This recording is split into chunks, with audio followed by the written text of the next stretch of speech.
Welcome to AGN TV. My name is Carmen Morad. Thank you for joining me on this very special interview with the founder and director of Assyrians Without Borders, Mr. Ferit Rhawi. Welcome to the program. Thank you. Thank you. Ferit, thank you for taking time out of your extremely busy schedule in this humanitarian crisis after the devastating earthquakes in Turkey and Syria. Your organization has stepped up to help and contribute to victims of this devastation and crisis. Please let us know how your organization is contributing and getting the help, and how did it start when you got involved? Foremost, thank you for inviting us and giving us a chance to talk about the issue that's going on there and about the crisis. I just need to have a small correction. I am not the founder of the Assyrians Without Borders, although it was founded by young Assyrians here in Sweden. And you can say I've always been part of the young Assyrians here when I was younger. So the youth groups here, they decided to start it up in 2007. And I've been volunteering ever since 2014-15. So that's how I got involved. So I thank you foremost for inviting us here. And yeah, it's my pleasure to answer all your questions. Thank you for the correction. I appreciate that. Transparency is so important, but I can see the humility in your voice. You are a volunteer, and to be a volunteer to help those in need, especially our people, a minority in the countries of our ancestral homelands. So I appreciate you, and I appreciate those who helped who were the people who made Assyrian Without Borders possible. Let's begin with the questions of what you're doing right now, Ferit. Tell us how you became involved after this earthquake and how you started the process to make the contributions to help our people in need. As we all saw on the news, it was last Monday when worldwide news spread about the earthquake. So as everyone all around the world, we woke up in the morning in Sweden, going to our jobs when we saw the news, and we saw that a really bad earthquake hit closely to our, how could you say, the homelands of the Assyrians. So the first thing we did, we contacted some of our volunteers who lives in Trabzon, which is in southeast Turkey, where a lot of Assyrians live, mostly.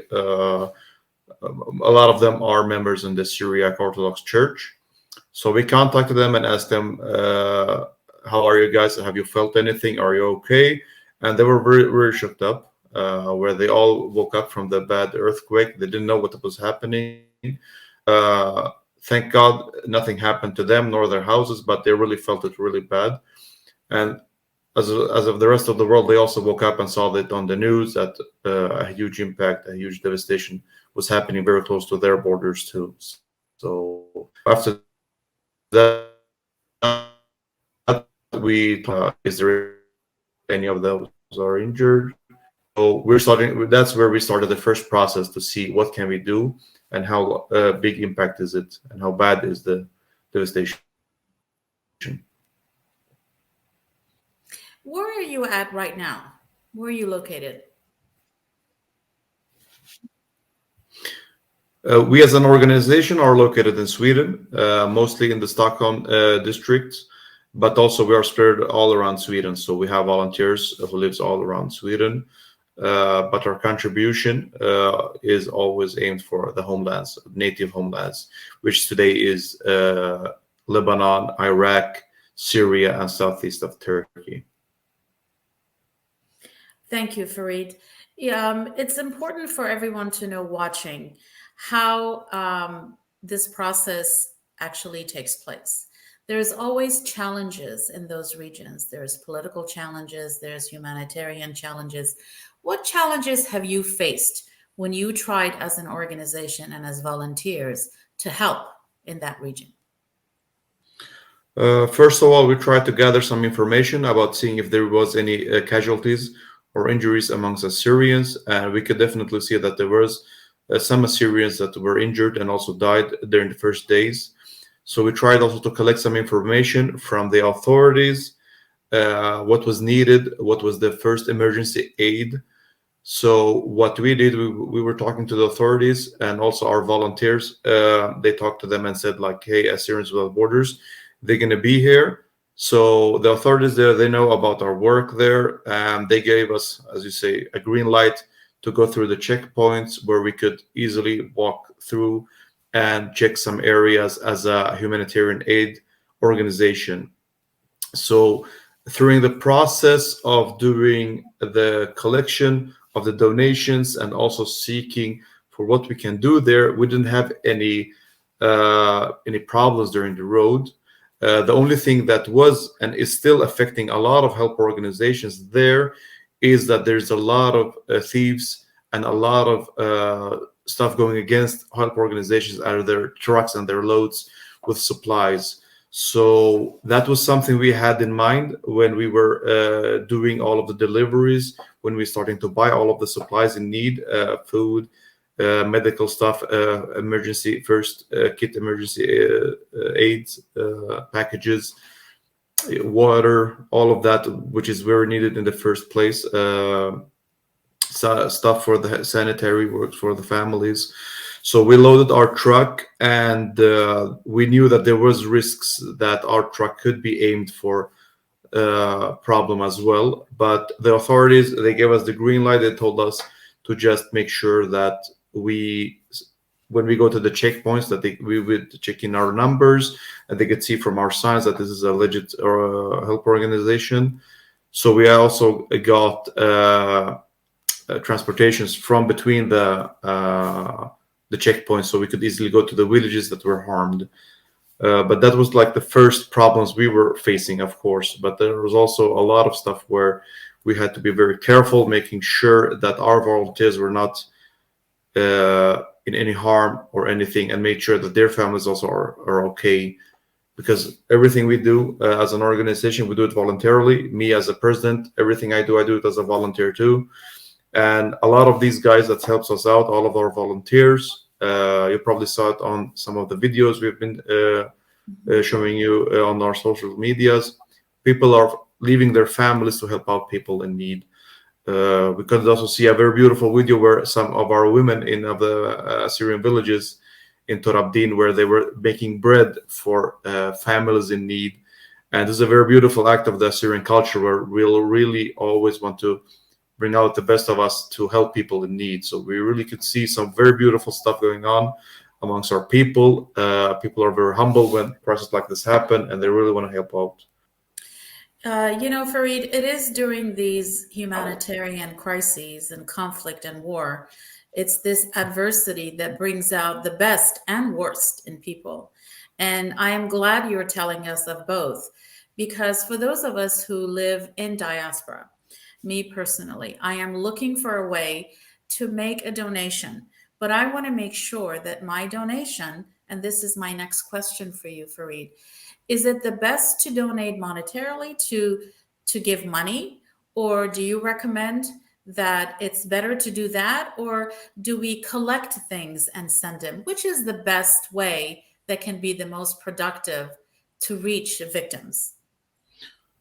I would say all depends on what the cause is. I mean, in this case, we told our volunteers, like, try to buy new clothes, fresh water, and food and packages from the place, from the area, instead of us sending it all over there.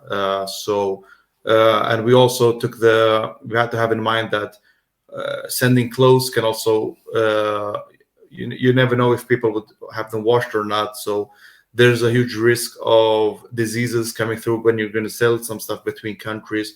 We had to put that in risk too. So we wanted to instead buy everything very fresh, very new, have those in the packages, and then send it to the families in need.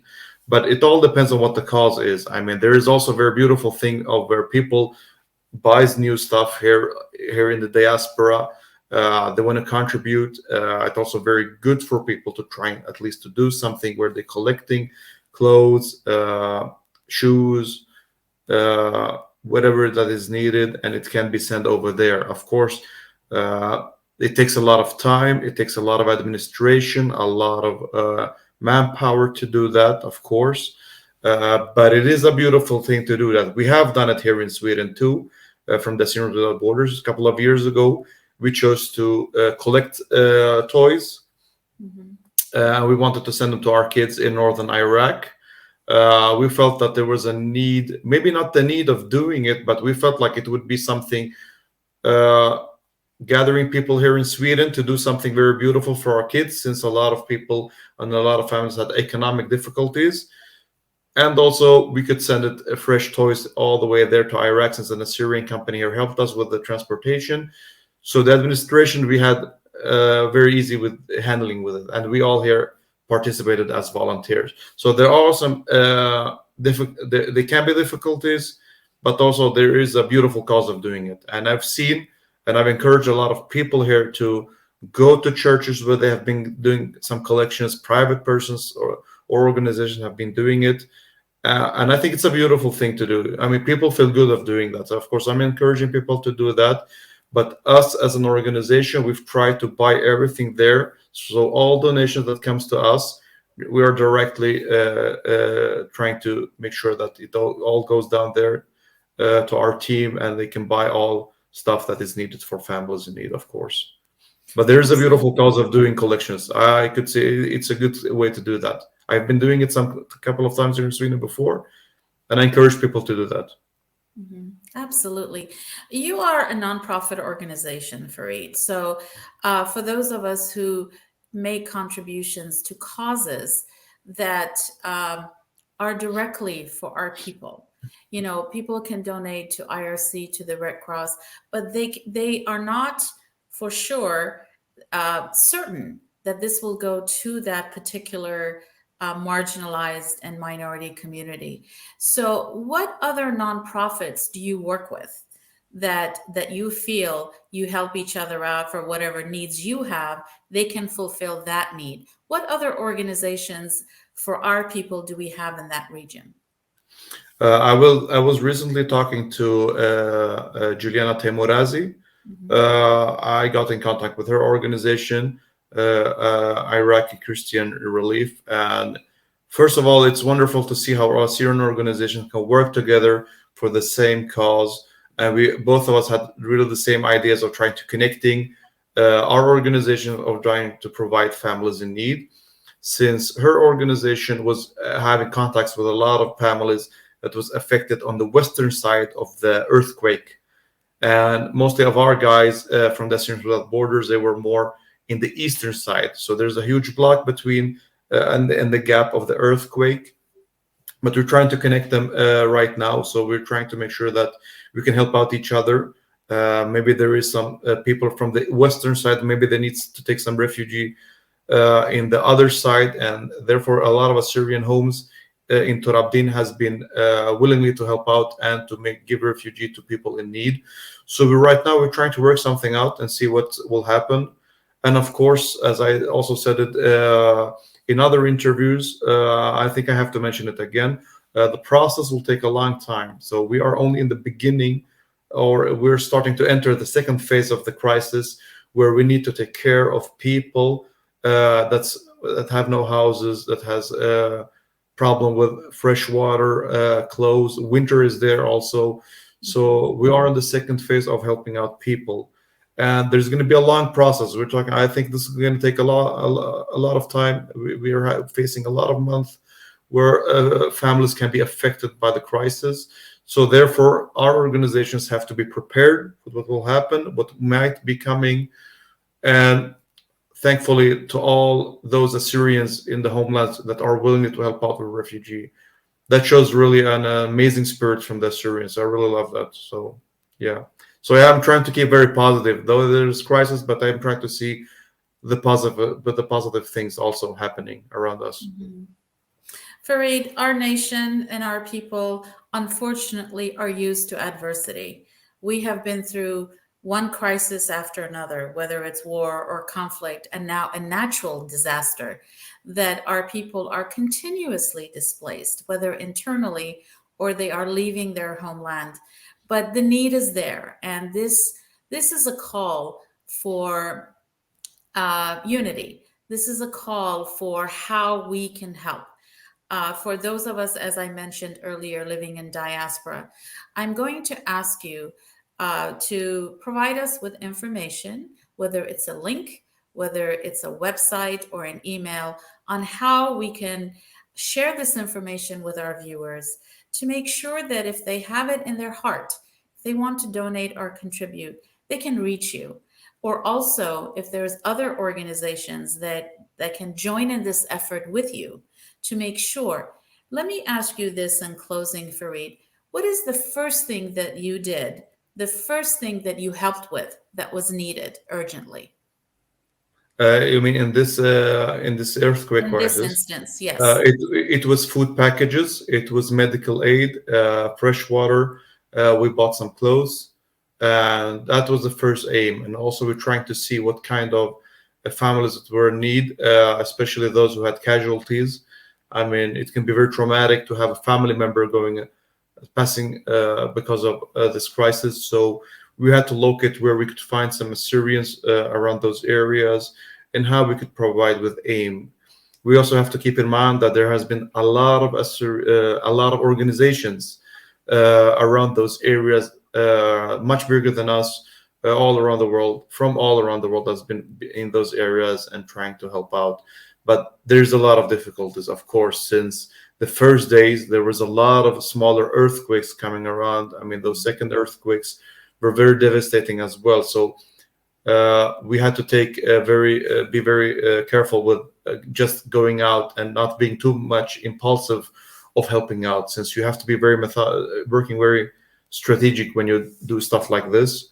Also, since there's a risk that we don't want to put our volunteers in danger by helping out others, even though they are risking their lives by leaving their families, their kids at home, and go out to help other families. So, yeah.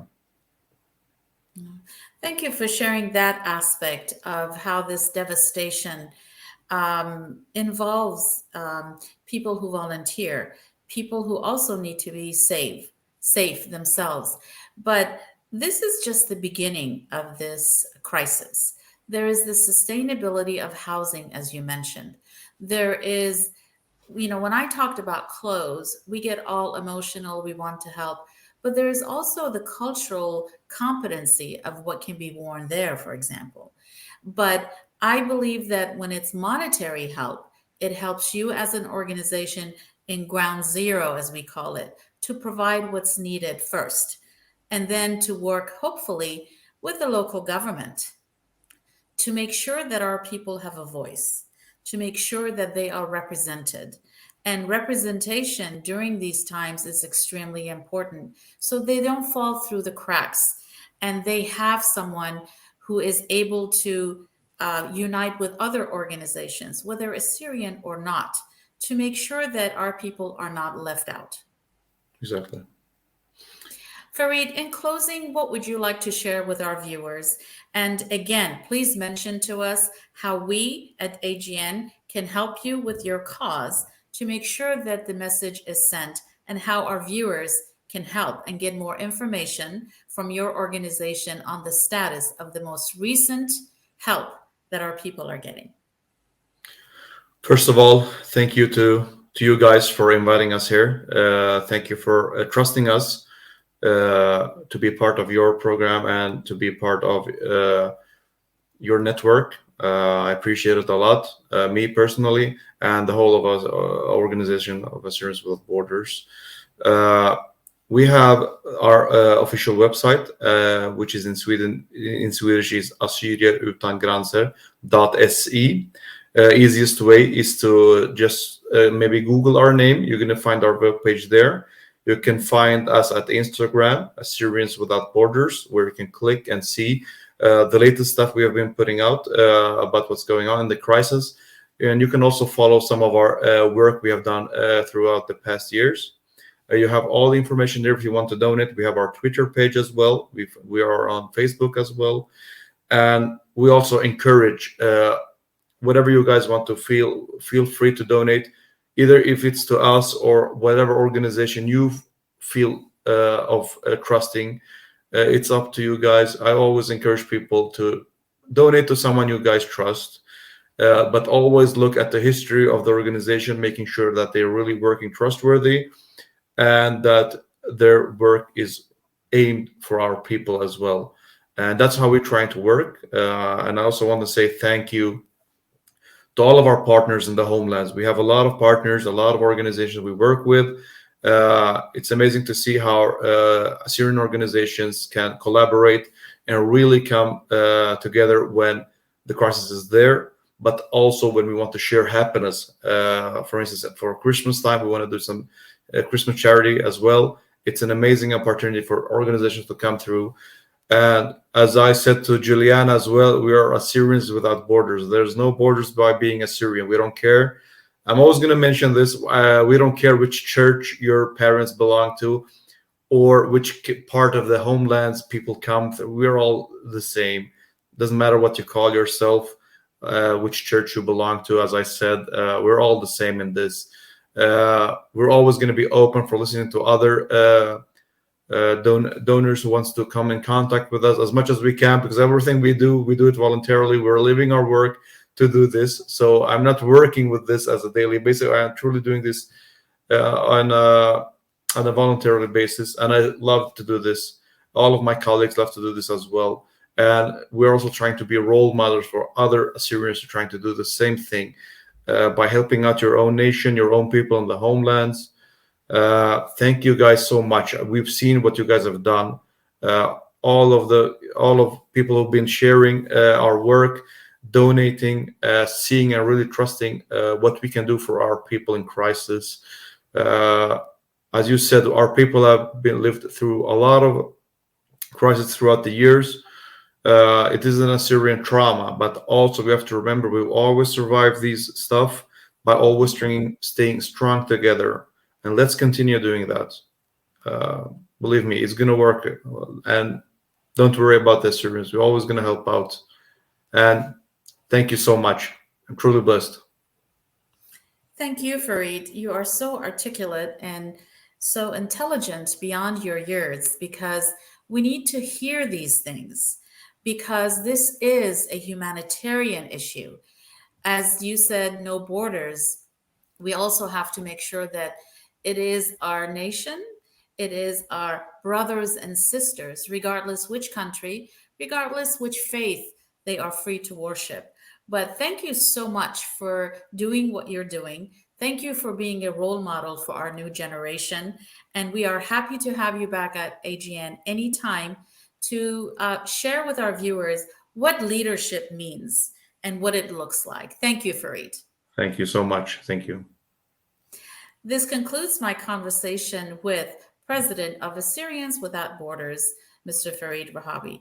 Please continue to watch out for any breaking news on AGN regarding how you can help and what the status of the situation of helping Assyrians in Turkey and Syria and our homeland region.